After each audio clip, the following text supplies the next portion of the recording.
Sexo y filosofía, mujer y poder. En esta obra, cuya autora es Amelia Valcárcel, aborda el tema del sexo como una construcción normativa, la idea de igualdad presente en el fundamento de nuestras sociedades políticas y muestra argumentaciones morales, tiene su piedra de toque en la diferencia sexual y sus repercusiones. Conocer qué lugar ocupa esta diferencia en la imagen del mundo es una de las claves interpretativas fuertes del pensamiento. En la categoría de sexo está implícito el poder.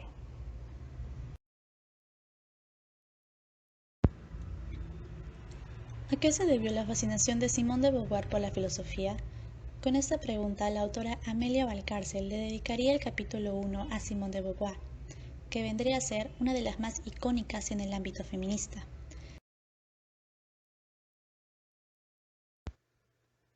Nacida en el seno de una familia burguesa de camino a la decadencia por las malas inversiones de su padre, tanto ella como su hermana reciben una educación privada con la intención de aparentar aquel estatus social. Su educación era católica, cuyo fin era la formación de jóvenes cristianas a señoras cristianas, a la vez inculcando en ellas una política cristiana respecto de las clases trabajadoras y la importancia del arraigo en la burguesía que se autoconcebía depositaria del saber.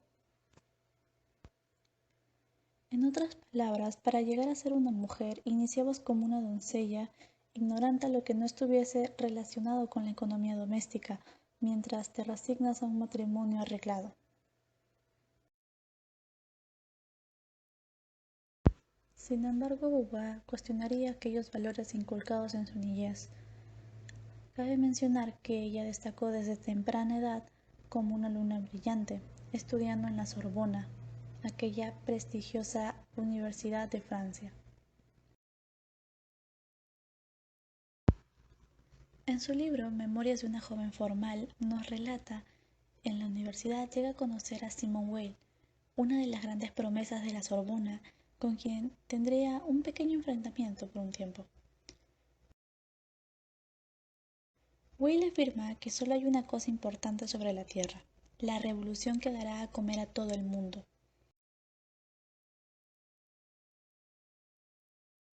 Ganándose como respuesta por parte de Weil que se ve que usted nunca ha tenido hambre. Con estas palabras, Beauvoir tenía muy en claro que ya la habían catalogado como una burguesita espiritualista. Y es cierto que en su espiritualismo era continuo con su vocación filosófica. Asume por un tiempo los valores de la burguesía, aclarando que ella no estaba de acuerdo con la su clase. Sin embargo, ella creía que era posible superar esa mediocridad burguesa sin alejarse de la burguesía. Sin embargo, Beauvoir le responde que el problema no era la felicidad, sino encontrar un sentido a su existencia. Ya en 1929 se graduó de la Sorbona y ese mismo año conocería al que sería tanto su compañero en el amor como en lo intelectual, Jean-Paul Sartre.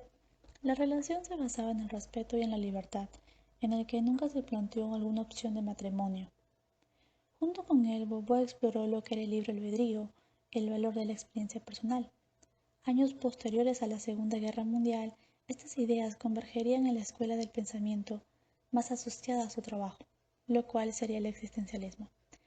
Mientras que las tradiciones judio-cristianas enseñaban a todos los seres humanos que nosotros nacemos con un propósito predeterminado, Beauvoir y Sartre proponen otra alternativa. Ellos decían que los humanos nacemos libres y que se nos arroja a la existencia sin ningún plan divino. Sin embargo, Beauvoir reconoció que aquella libertad es tanto una bendición como una carga. Ella decía que una libertad que solo se interesa en negar la libertad debe ser rechazada. Conforme Beauvoir buscaba su propósito, empezó a cuestionar: si todos son libres para perseguir el sentido de la vida, ¿por qué a ella la restringían los ideales de la sociedad acerca de la feminidad? Tanto así como ella había creado los fundamentos del existencialismo, ahora se propuso a redefinir los límites del género. El segundo sexo, una obra publicada en 1949, argumenta, así como el significado de nuestra vida, que el género no está predestinado.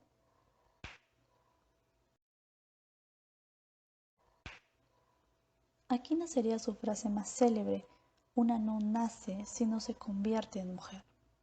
Cuando hablamos de convertirnos en mujer, ella razona y dice que es convertirse en el otro.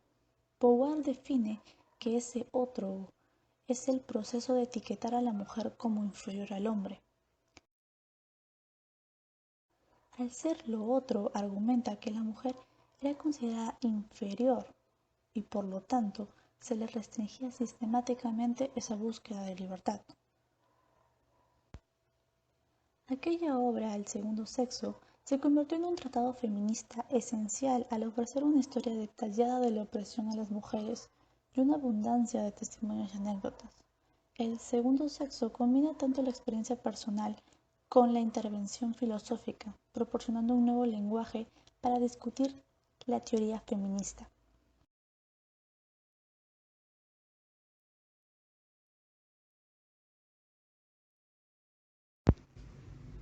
Amelia nos dice que el movimiento feminista la acompañaba a la incomprensión desde sus inicios, volviendo su tópico idea del cual alardear esa incomprensibilidad de la fémina. Cabe recalcar que dicha incomprensión viene de posturas que realmente se interesaban en entenderlo, pero sin concebirlo. Al contrario, las literaturas misóginas, aquellas que pintaban a la mujer como un ser sumisa, obediente, plegada a las exigencias ya sea del padre, del hermano o incluso hasta del marido, alcanzaban la incomprensión de los objetivos, tanto el sufragismo y su sucesor el feminismo. Sin embargo, misoginia es confundida muchas veces con la incomprensión. Dicho así, el primero es mucho más antiguo y prepotente, siendo cultivados generalmente por séviles. En sociedades que ni siquiera la mínima vindicación de igualdad, la misoginia y sus textos están presentes en todo de lujo, y llevar la conversación a su terreno es algo muy común entre varones, a diferencia de la incomprensión que necesita de una fuerza actuante, una vindicación de que nutrirse. La ilustración sofística produjo el pensamiento de la igualdad entre los sexos, aunque, como lo señala Valcárcel, ha sobrevivido mucho mejor la reacción patriarcal que generó las chanzas bifrontes de Aristófanes, la política de Aristóteles, etc.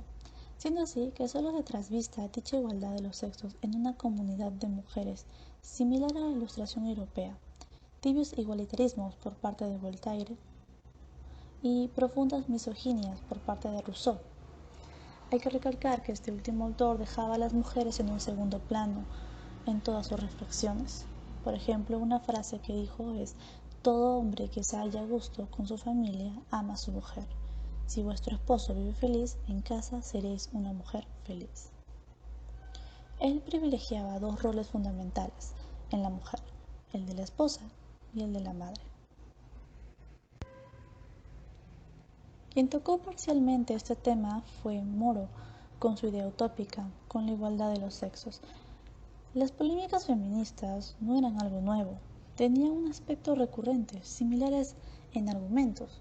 En ese sentido, Valcárcel dice que al feminismo se le entendía como un pensamiento alrededor de la idea de igualdad, producidas polémicamente estructuradas en las ilustraciones, sin la vinculación con la práctica sociales masivas.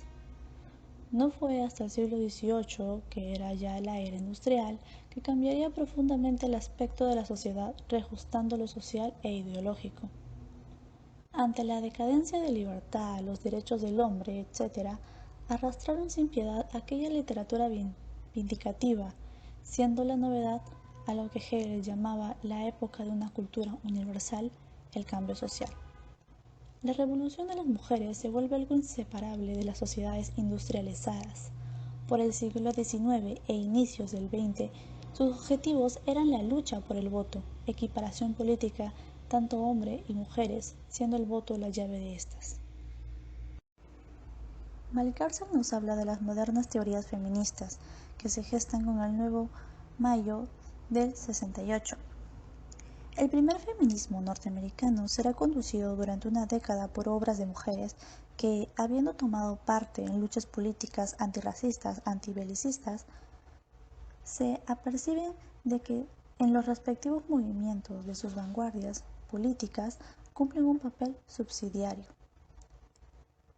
Y a pesar de que se desviven por la causa no se desvive por ellas. Sin embargo, esto no significa que abandonarían y cortarían cualquier lazo teórico y afectivo con tales movimientos, sino que intentarán, con desarrollos de la misma teoría, complementarla. Valcárcel nos menciona que en la mayor parte de los textos la igualdad naturalista, aquellas normas o derechos propios de la naturaleza, servía para demostrar lo aberrante del presente y del pasado.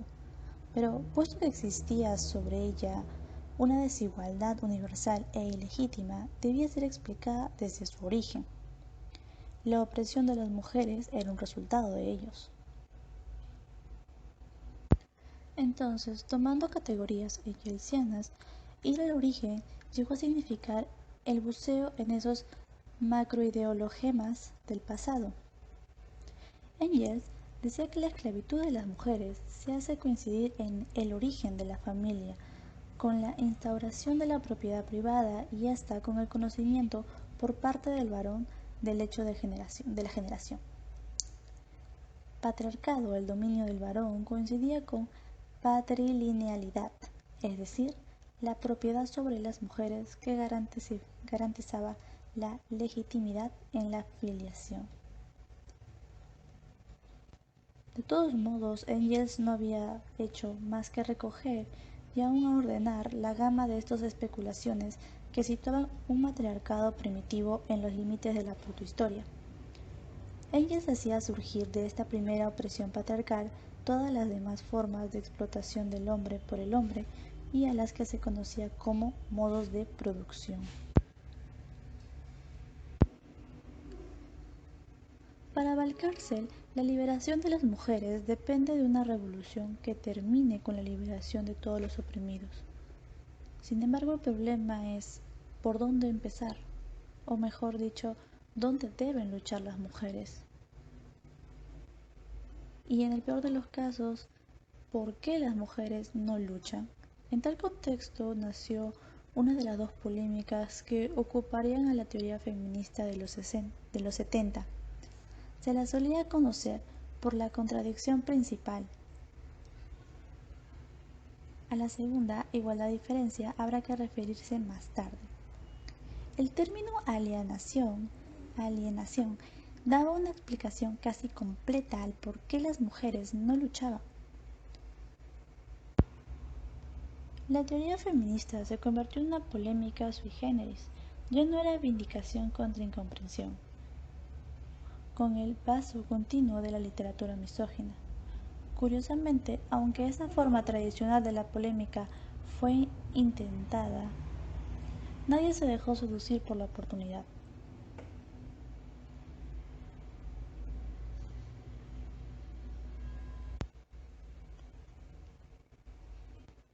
Es algo obvio que a una mujer le resulta algo fácil pensar que el causante genérico de su marginación es el hombre, de manera que utilizando la doxa y la epísteme había que encontrar un determinante que fuera más allá de esta mera apariencia.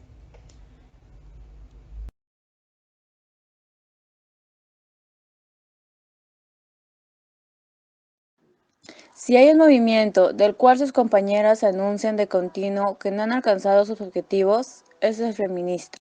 Sus teorías son consideradas endebles y emocionales. Eso cuando son consideradas, que no es lo usual. Y, sin embargo, basta echar una mirada alrededor y ver que la posición del hombre y de la mujer ha variado sustancialmente desde la década de los 70.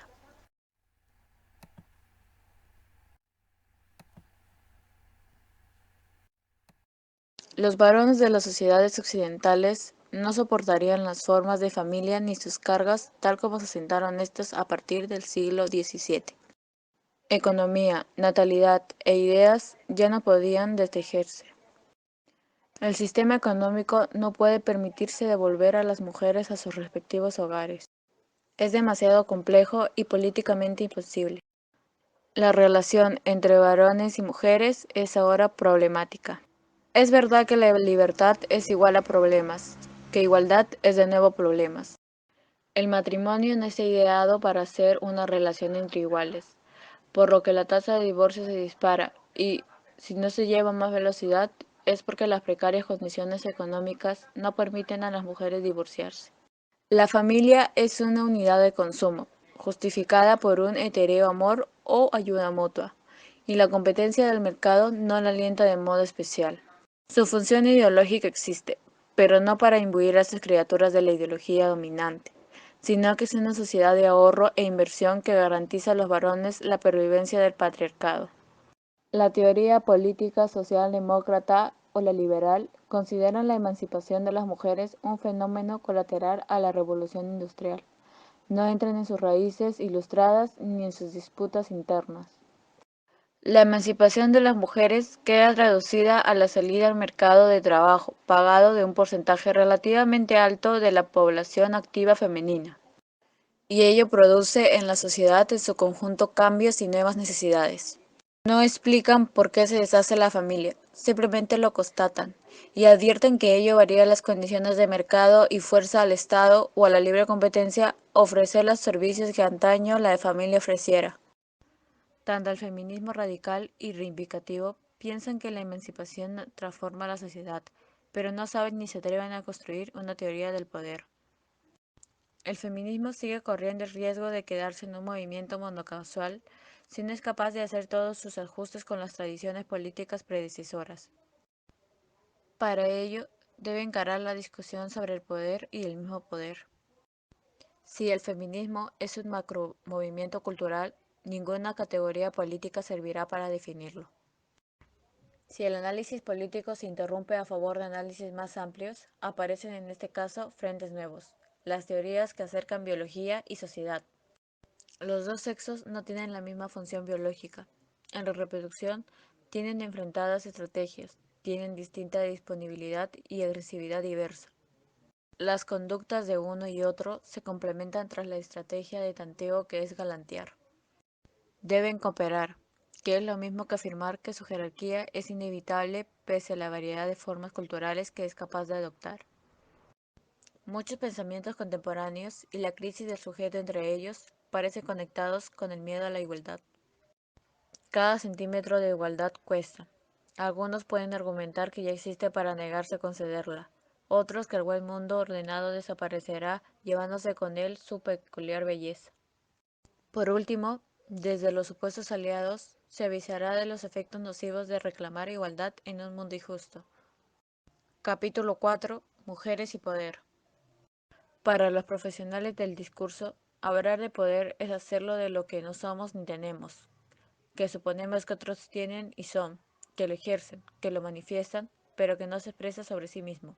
Russell afirmaba que poder es el concepto central de la ciencia social de la misma manera que energía lo es en la ciencia física.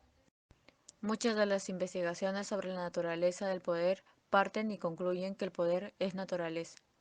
Frente a ese poder de la naturaleza se instaura el deber, la cultura, lo ético.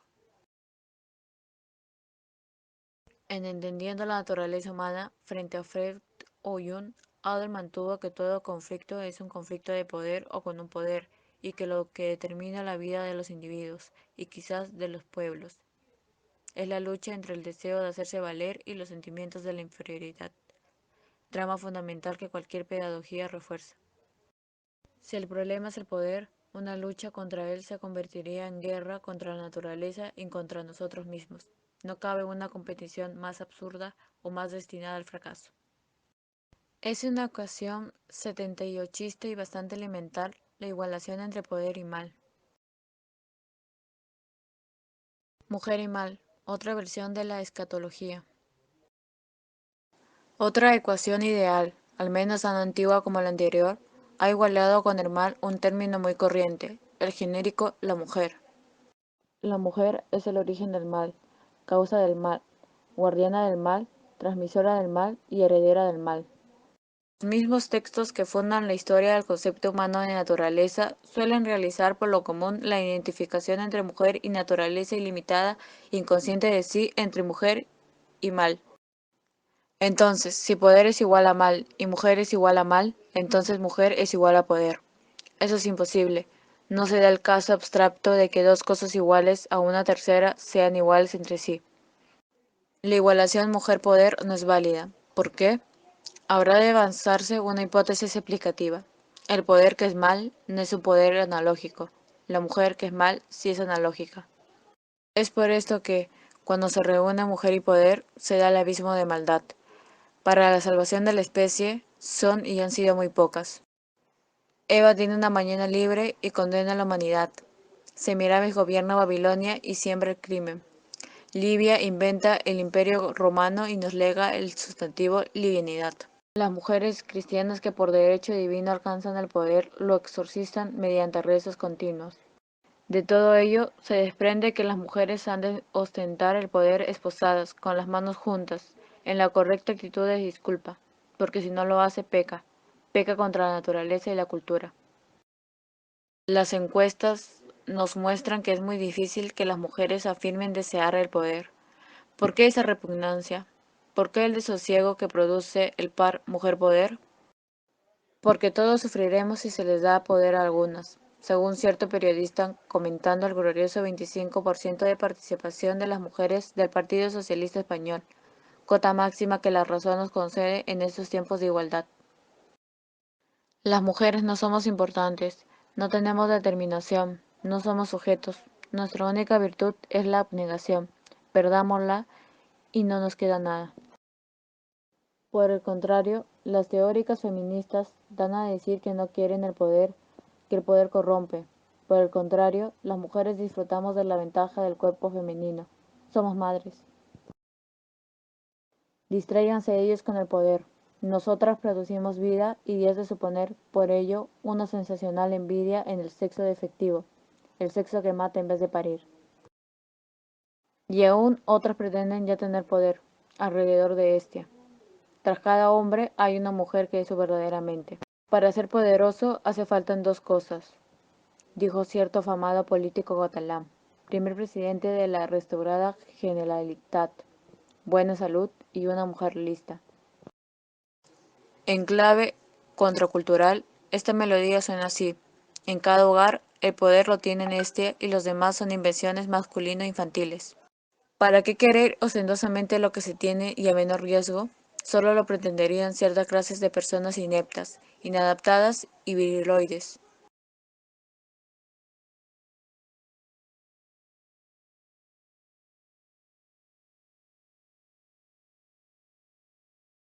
Para Celia Moros, el feminismo es una ética, pero para seguirla se nos exige la libertad, que es miedo, la primera vivencia de la libertad. Y si algo es una ética, nos compromete con la cuestión de la legitimidad y no deja de tener bastantes dificultades. La mujer tenga igualdad de derechos. La década de los 70 en España vio nacer un movimiento feminista variado, activo y plural, provisto ya de un fuerte equipamiento teórico en el que apoyar sus reivindicaciones. La gran Simone de Beauvoir había radicalizado las consignas sufragistas al escribir: la mujer no nace, se hace, poniendo una viga maestra en la conceptualización de la teoría feminista. En el empeño de dar forma política a esta tradición emancipatoria todavía imprecisa, Celia Amorós milita en el Frente de Liberación de la Mujer, desde donde buscará, junto a otras colegas, las claves del entendimiento entre feminismo y socialismo. No obstante las escisiones teórico-políticas que dentro del movimiento feminista tienen lugar durante la transición democrática, con sus igualdades y sus diferencias, Celia Amorós optará por hacer de su cátedra el mejor foro de participación política y militancia feminista. El poder es sobre las condiciones de legitimidad, dejando inalterado el hecho de que el poder exista, también si es en sí bueno o malo. El poder no es ético porque estamos entendiendo El poder no es ético porque estamos entendiendo por poder lo mismo que se ventilaba cuando se decidió tal separación en época ilustrada. Poder es siempre analogía de poder político o político económico militar. Y aquí tenemos un verdadero fenómeno infantil, un sorprendente niño de 10 años. Es historiador y redactor jefe de nuestra revista. Ah, muy interesante. Le presento a Su Majestad a Rupert, nuestro editorialista. Encantado, Rupert. Lo mismo digo. Siéntate. Dime, ¿qué estás leyendo? A Carlos Marx. No serás comunista, ¿verdad? Hay que ser comunista para leer a Carlos Marx. Rupert. Una respuesta razonable. Si no eres comunista, ¿qué eres entonces? Nada. ¿Nada? Cualquier forma de gobierno me fastidia. Pero alguien debe de gobernar. No me gusta la palabra gobernar. Bueno, si no te gusta la palabra gobernar, digamos, mandar. El mando en el gobierno significa poder político y el poder político es la forma más directa de oprimir al pueblo. Perdone, Su Majestad. Pero, mi querido amiguito, la política es necesaria. La política es un montón de reglas impuestas al pueblo. En este país las reglas no se imponen, son el deseo de los ciudadanos libres. Viaje un poco y verá la libertad que tienen. No me has dejado terminar, yo... Todos van metidos en una camisa de fuerza y no pueden mover un pie sin pasaporte. Permíteme que termine. En un mundo supuestamente libre se violan los derechos de cada ciudadano. Pero no me dejas que... Se han convertido en esclavos de los déspotas políticos. Sí, pero Y déjame... si uno no piensa como estos, le retiran el pasaporte. ¿Me permites? Salir del país es más difícil que fugarse de la cárcel. Sí, y entrar pero- en el país es tanto como pasar por el ojo de una aguja. Pero sí. Soy libre para viajar. Claro que sí, a donde tú quieras. Solo si poseo un pasaporte. ¿Quieres dejarme que... Solo si poseo un pasaporte. Sí, pero- ¿Lo necesitan los animales? No me... ¿Has terminado ya? Es una incongruencia que en la era de la velocidad atómica soportemos el lastre de los pasaportes. ¿Quieres dejarme de una vez que te explique? ¿Y la libertad de expresión existe? No, porque te has quedado con ¿Y ella. la libre empresa? Hablábamos de pasaportes. Hoy todo está en manos de los monopolios. De acuerdo. Ahora ¿Puedo deja... entrar yo en el negocio de automóviles y competir con el autotrust? Si me dejas Ni decirte algo... soñarlo. Y en el ramo de alimentación y competir con los grandes supermercados. ¿Quieres callarte? Ni soñarlo. El monopolio es la amenaza de la libre empresa. Y si vuelvo la vista 60 años atrás... ¿Dónde estabas tú hace 60 años? Era solo un chispado de deseo en los ojos de su bisabuela. Bueno, ¿qué? ¿Ya has terminado? Pues déjame decirte una cosa. Déjame decirte que estás muy equivocado. En primer lugar...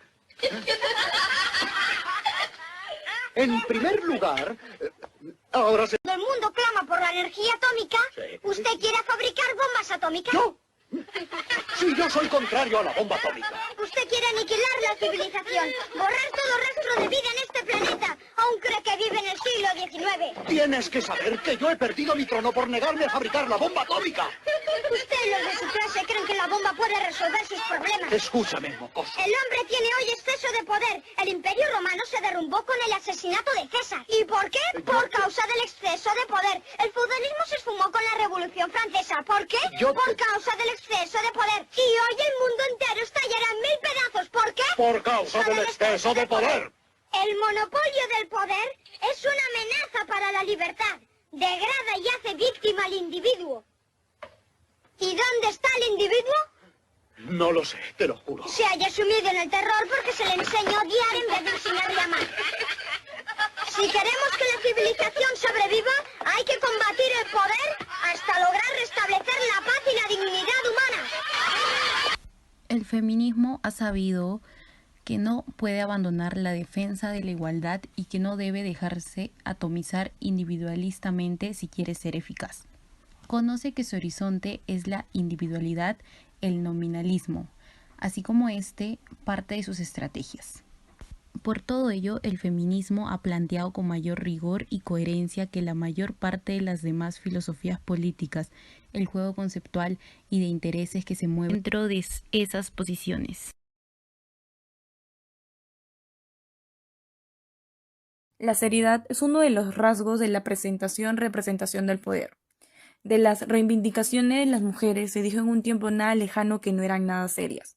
Este dictamen no respondía a mala voluntad, al contrario, tenía buenas raíces, es decir, las mujeres no eran serias porque en general nada serio sale de donde el poder no está asentado. Glucksmann se expresaba diciendo que cualquier máquina de poder se viste de seriedad y por lo mismo tiene en el humor su punto débil y su enemigo. porque para él la seriedad es esencialmente peligrosa e hipócrita. También encontramos a Juana Aranguren, que realiza una distinción entre la sociedad y la formalidad. Primero, que lo serio tiene poco que ver con la adustez de lo que lo formal se rodea. Además, que está emparentado con lo legítimo y lo legítimo no siempre coincide con lo dotado del poder. Es por ello que el poder muchas veces no es serio, por lo que se rodea de una apariencia teatral y exagerada de lo que es la seriedad, es decir, lo hace porque precisamente carece de seriedad. Mientras que la formalidad es el rito redicho que sirve para hacer uso y gala de un poder cuya seriedad real está por demostrar. Por otro lado, podemos mencionar el movimiento feminista, que a falta de otro poder consiguió penosamente la legitimidad moral y teórica, logrando así nuevas marcas de seriedad que ahora se ejerce. Es decir, las quejas se volvieron vindicaciones, las ocurrencias argumentos y los deseos propuestas. Con todo esto podemos decir que el feminismo se revistió de una cierta seriedad y tendió a excluir los aspectos formales que con frecuencia acompañan también a lo serio. Cabe resaltar que si bien la formalidad es algo que le ha faltado y aún le falta al feminismo, no es algo que se deba de sentir. En cuanto a la formalidad en el sexo masculino, tiene infinitas lecciones que darnos, y por lo mismo infinitos puntos flacos que se ofrecen seriamente a nuestra glosa humorística. Además de esa formalidad risible que presentan, los varones se relacionan y reconocen mediante la recíproca de los iguales. Para hablar de ello mencionemos a Celia Moros. Lo que señala es que la existencia de universos distintos, simbólicos, para varones y mujeres, es la existencia de dos órdenes conceptuales, el de los iguales y el de las idénticas.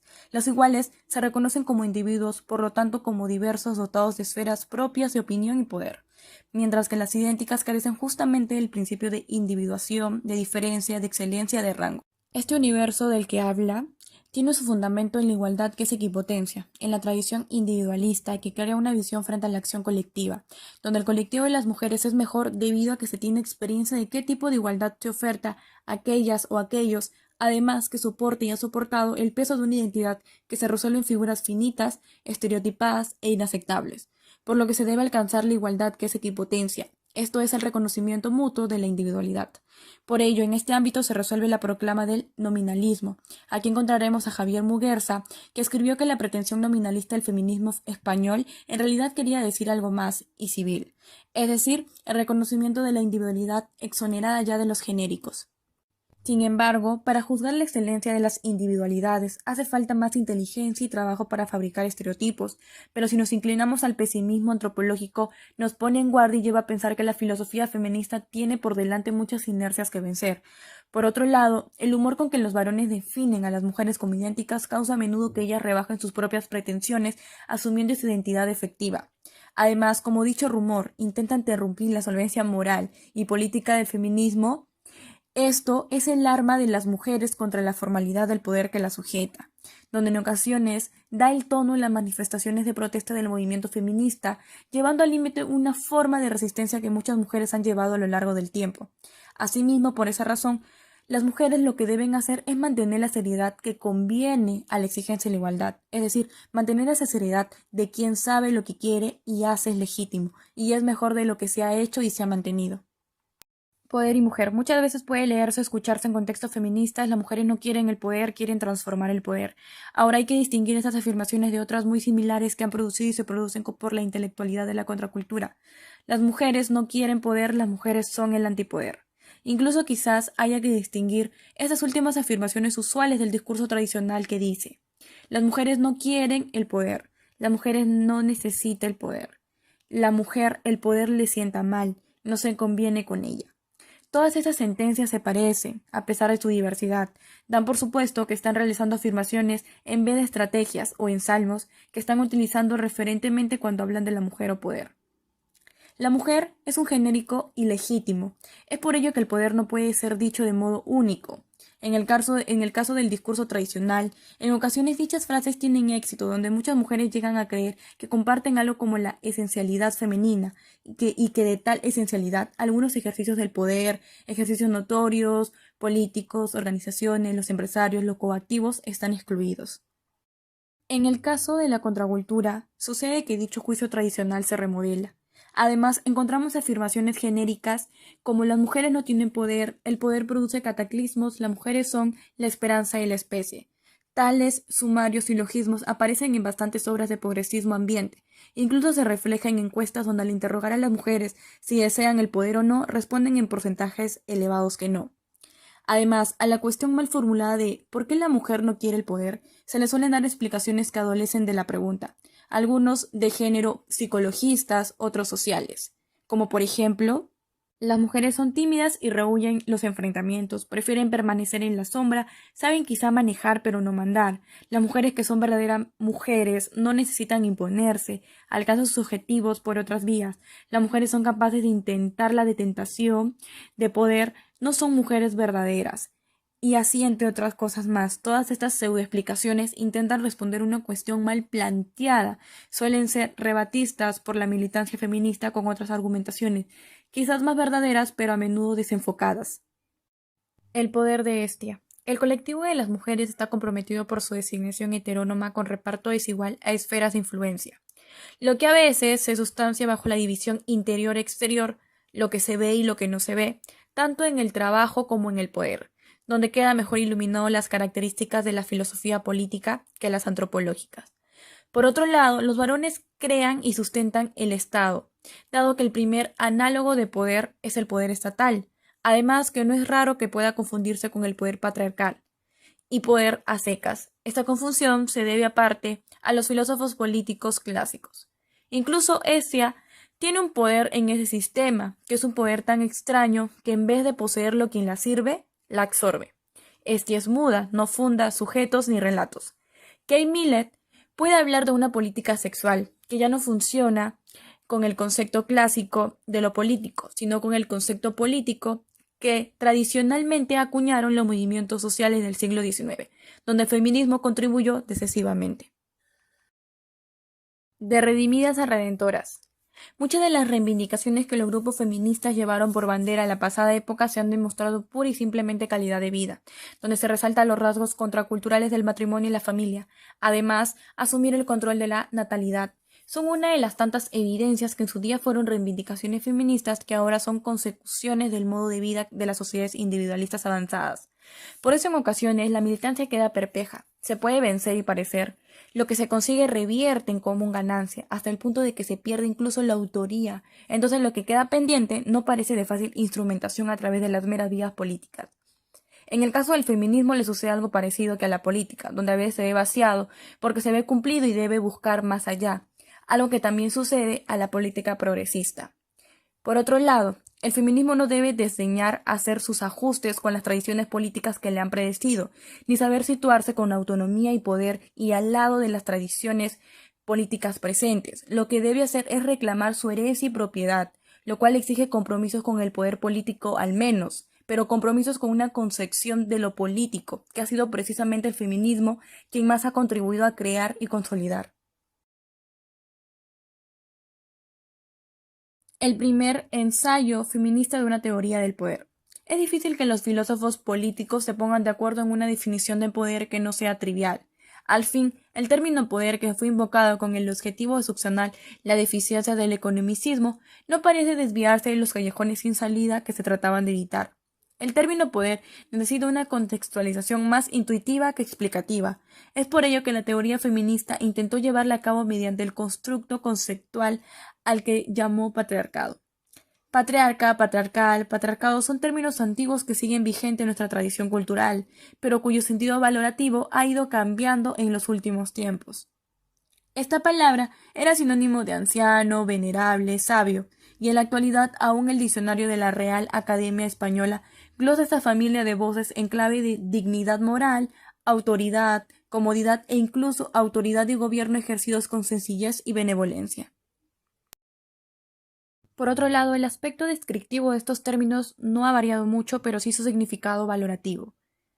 Este cambio comenzó a mediados del siglo XIX, donde en 1861 Beethoven publicó su libro atizando con él la polémica que ocuparía a los llamados antropólogos evolucionistas desde los años 70 a los 90 del siglo pasado.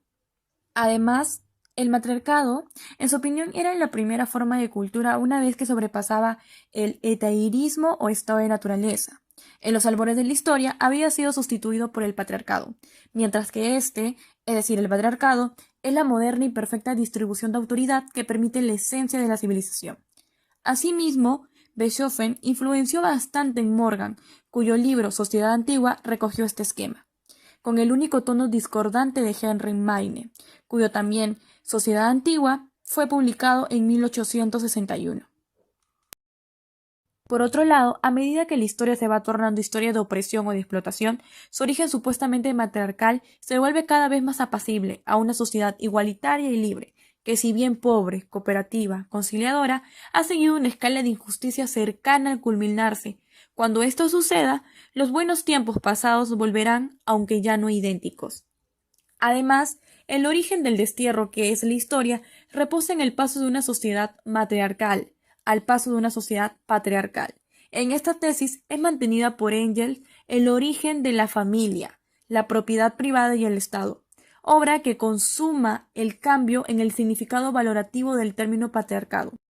Engels convierte el patriarcado en el sistema de reparto y poder, donde una familia sufre las órdenes y desacuerdos de un patriarca varón, anciano y probablemente indicioso, que coarta con su nueva ley la igualdad primitiva. Asimismo, se menciona que la esclavitud de la mujer es el matrimonio monogámico. Es la primera opresión de clases, la del sexo femenino por masculino. En este esquema, la autoridad matriarcal y ninguna otra autoridad vinieron a significar lo mismo, es decir, matriarca nunca ha sido el natural opuesto de patriarca, porque a la vez los decadentistas forjan la figura de la mujer fatal, mientras que los utilitaristas y los reformadores sociales de esta época realizan un esfuerzo en la redefinición de la imagen femenina. Es el caso de Stuart Mill, quien no va a dudar en designar como femenino a una serie de valores, la dulzura, agrado, la capacidad de pacto, entre otros, los cuales van a ser valores supervivenciales cuyo recuerdo es necesario en la sociedad futura. Ahora bien, Max Weber puso a funcionar el término patriarcado en un sentido restringido, sin ser ni prolijo ni atento, al denominarlo así a uno de los tipos primitivos en los sentidos sociales e históricos de una organización social. Por otro lado, podemos mencionar la verdadera polémica en torno al patriarcado que inicia en los años 60, cuando se comenzaba a consolidar la teoría feminista, donde Kay Millett puede titular su más grande obra Política Sexual, debido a que en su formación se aunan los resultados del comparativismo antropológico de los años 30 con el desmesurado crecimiento del término política. Política o naturaleza. Frente a la sociedad política del Estado, se buscó en él una sociedad biológica. Era fácil criticar la vaguedad de los términos políticos que se empleaban para definirlo, puesto que Kay Miller, Eva Eiffel-Jess, Firestone y Juliette Michel se veían obligados a recurrir en la noción de la autoridad con base económica cuya raíz biológica era un último extremo. Además que en Estados Unidos, Goldberg, Traves, Eisen reexplicaron lo que la teoría feminista llama patriarcado en clave biológica y superficial. Asimismo, la literatura de agitación de Goldberg era la más concluyente. Ha admitido que el patriarcado era una estructura real de dominio. Sin embargo, con el tiempo a Goldberg se le califica de ideológico por darle muchas vueltas al asunto. Poder o rango. Para una filosofía política es relevante señalar qué poder considera legítimo, qué mecanismo de poder atribuye al individuo y cuáles son las instancias colectivas. Pese a Russell, poder no se ha constituido como término central de la ciencia humana. En los aspectos en el que el feminismo se conforma como filosofía política perteneciente a la tradición ilustrada, sus asuntos son similares. Sin embargo, el feminismo como antropología es distinto. Debe preguntarse y describir los géneros de poder específicamente patriarcales. No basta con afirmar que colectivamente los varones denominan a las mujeres. Hay que saber cómo hay que conocer los mecanismos de esa al parecer indiscutible dominación. Por otro lado, afirmar que un colectivo de más de la mitad de humanidad no tiene poder es difícil, ya que dicho colectivo tiene en sus manos una gran masa de toma de decisiones y un espacio específico. Las mujeres tienen poder, pero para las decisiones fuertes no la tienen. Estas decisiones son masculinas y la entrada en ellas de algunas mujeres no varía esta calificativa y biológica que se vienen oponiendo desde hace mucho tiempo. La costumbre del pacto. Adrienne Reich y Virginia Woolf insistieron cada una a su manera en señalar que lo que define al colectivo de las mujeres es que no tienen derecho al tiempo y al espacio. Es notable que ambas acudieron a los nombres de la priori y de la sensibilidad, ya que cualquier investigación en las formas de desarrollo y efectos de la coeducación en nuestras sociedades refrenda sus afirmaciones. Además, un espacio como público común. Si hay concurrencia de varones y mujeres, los varones se lo apropian, por lo que al tiempo toca la misma retórica comunicativa de las mujeres, da a prueba de que ni siquiera disponen, al igual que los varones, del tiempo lingüístico cuando ese tiempo ha sido conformado como un tiempo común, donde los varones lo monopolizan con pertinencia o sin ella. Los varones hacen esto de forma espontánea sin particular conciencia de abuso, mientras que las mujeres permiten que lo hagan del mismo modo inarticulado, sin hasta llegar al tiempo de reacciones agresivas. Pues bien, con idéntica espontaneidad, los varones dejan a las mujeres fuera de cualquier tipo de pacto en el que se establece el rango o el dominio. En el capítulo 9 de la lectura Sexo, Filosofía sobre Mujer y Poder, tocaremos dos puntos importantes, el individualismo y nominalismo. Se dice que el individualismo no tiene buena fama, ni ética ni política, dentro de la cultura filosófica progresista, a la que el feminismo pertenece. Sin embargo, asumir principios nominalistas a fin de desmontar los genéricos nos empuja inevitablemente a esas orillas.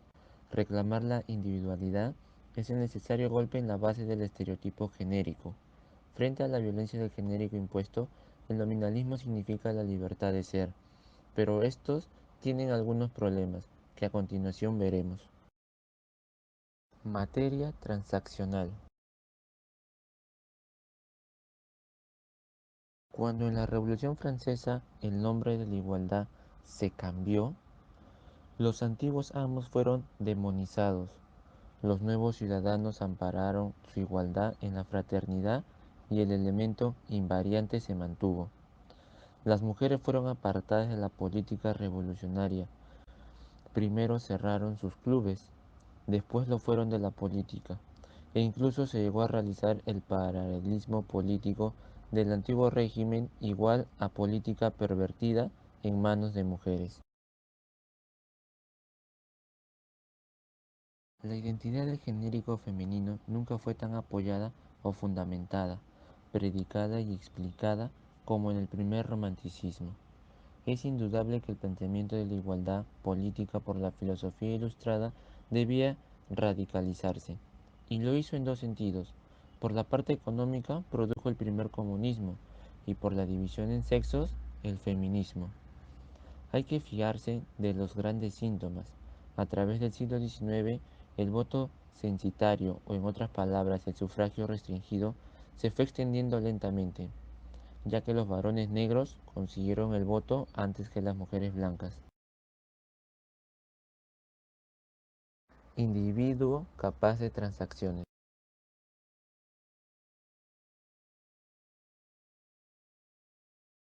El individualismo no tiene buena fama, aunque sí posee otros nombres que a la tradición societaria la repugnan algo menos.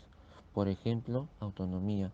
Y desde luego, el individualismo como política individual es un verdadero fracaso. Los neoconservadores, con Daniel Bell a la cabeza, fundamentan su deseo de involución social en las malas consecuencias de la desaparición del sentido moral que las comunidades intermedias seducen. Y sin duda, la comodidad número uno de estas es la familia. Lo que el feminismo opina de la familia es conocido, reducto de la explotación económica, o en el mejor de los casos, refugio contra el mundo a costa de las de siempre. La idea principal bajo la cual el progresismo se hace posible es que la realidad social es una invención o un pacto, es artificial y ninguna de sus formas puede ser naturalizada. En esto, el feminismo es el hijo que con más fuerza mantiene las doctrinas paternas.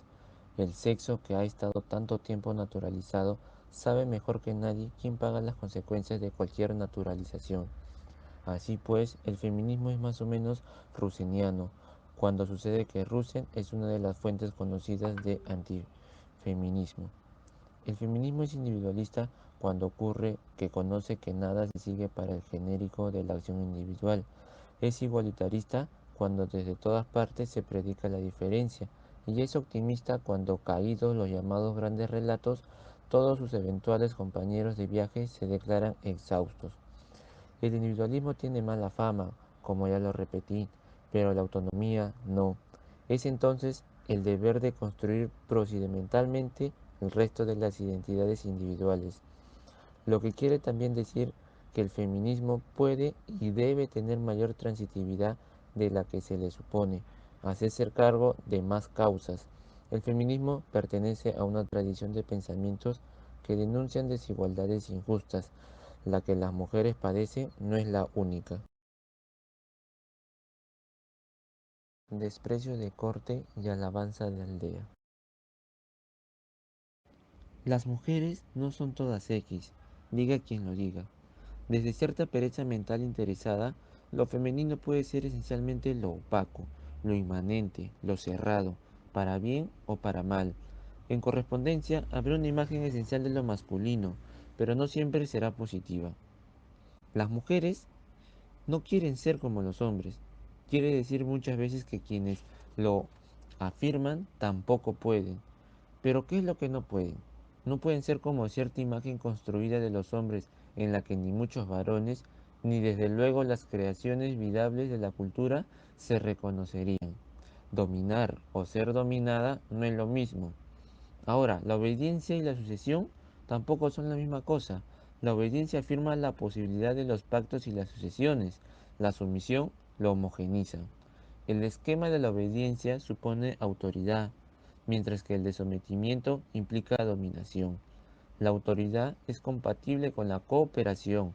La sumisión es necesariamente insolidaria.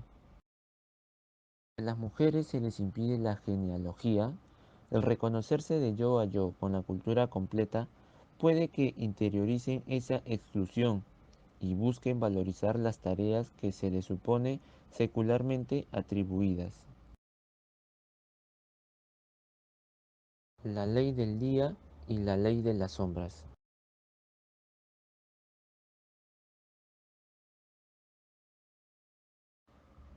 Quien pertenece a dos leyes no puede pactar porque no se puede servir a dos señores. En la ley de lo público, las mujeres a menudo sienten y se les hace sentir que son recibidas. De otra forma dicho, suelen ser más caballerosas que la mayor parte de los caballeros, más universalistas que cualquier norma consuetudinaria, más creyentes en el talento y el mérito sin sexo que los varones con mejor disposición. Por otra parte, algunas, y esto depende de la generación y la edad, ni siquiera reflexionan en su posición escindida, la viven dolorosamente. Dumont afirma que individualismo e igualdad son caras de la misma moneda. Con ellas se adquiere una versión nueva del poder y la jerarquía. El individualismo es la tradición de pensamiento que ha permitido la emergencia económica de las sociedades a que pertenecemos. Se esconden los pensamientos más antitéticos, de tal modo que es fácil rastrearlo en el socialismo, pero Dumont llega a encontrarlo hasta en las características de la modernidad. El individualismo es ese derecho de excluirse de las designaciones inconvenientes, ni positivas ni positivables, y es como tal una forma de vida. Canten contraer lo que quieran, tanto nostálgicos del futuro como nostálgicos del pasado. Sin embargo, está lejos de ser patrimonio común de la especie.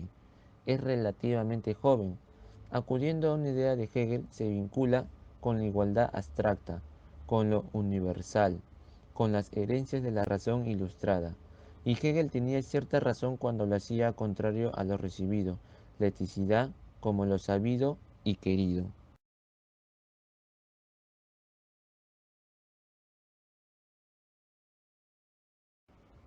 La individualidad no está negada al sexo que se predica idéntico, está prohibida por la exigencia constante de abnegación. Abnegación no para que la individualidad desaparezca, no abnegación inmediatamente societaria, sino una abnegación para que emerjan y puedan serlo los individuos del mismo fuego, cada uno de los varones que no se puede designar genéricamente. ¿Qué quiere decir un varón cuando dice que no entiende a las mujeres? Quiere decir que las excluye de la esfera de la individualidad, puesto que debe entenderlas genéricamente, y genéricamente obvio es que no se entiende a la individualidad con la que tenga distonías. No entiendo a las mujeres también quiere decir que se les saca de la esfera de la individualidad que uno a sí mismo se atribuye genéricamente. ¿Es que las mujeres entienden a los varones? No, simplemente subsumen bajo un genérico el caso individual, ni se les ocurre. Por lo demás, genéricamente los varones, como buenos individuos previos al pacto, son fáciles de entender en esta relación. El venerable dilema entre naturaleza y ley. Nuestro sistema de legitimación de la jerarquía justa, las democracias, no son naturalistas.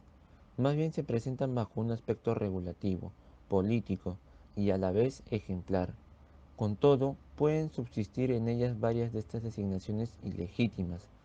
Pueden, pero no deben. Algunas son funcionales. Olvidar el aspecto funcional del patriarcado, que incluye tanto lo que se llamó en los años 70 el modo de producción doméstico, como el ahorro de energía cultural, que supone excluir de lo público a la mitad de los seres humanos, sería un dislate. En efecto, familia no significa habitualmente en el discurso conservador poder y patrimonio, como significó en el pasado, sino orden contra desorden, un orden normativo. Tampoco significa fidelidad y ayuda mutua, sino un agregado jerárquico previo, natural, que es el verdadero fundamento de la sociedad política. Si tanto parece preocupar a ciertos filósofos políticos la indiferenciación de características entre la derecha e izquierda dentro de los esquemas de la sociedad postindustrial y performativa, el feminismo puede ofrecerles un segundo parámetro diferencial. Sí es cierto que la sociedad civil es el contrapeso mejor del estatalismo. Lo es también que dentro de ella persisten estructuras y comportamientos que no deben resistirse al papel modélico de la democracia política. Como apéndice tenemos el derecho al mal. Según la autora de este libro, Amelia Valcárcel, los feministas no reclaman su mal, el mal por el que tanto se les ha definido, y es que tampoco quieren el bien que se les imputa. Entonces, este es un discurso moral feminista verdaderamente universal, en el que no se pretende mostrar la excelencia, sino al contrario, reclamar el derecho a no ser excelentes. Entonces, este discurso puede resumirse en que todo lo que sea mal es mi derecho.